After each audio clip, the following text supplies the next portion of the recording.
Hey everyone, welcome back to Tech Savvy. In today's video, I'm going to show you a quick and easy way to add a new page in Google Docs using your mobile device. So let's get started. First, open up the Google Docs app on your mobile device.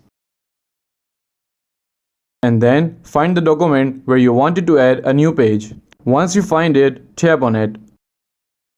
Now, tap on the three dots at the top right corner of the screen.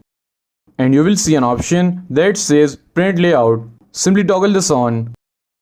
Now, select the text where you wanted to add a page break. To do that, tap on the pencil icon at the bottom right corner of the screen.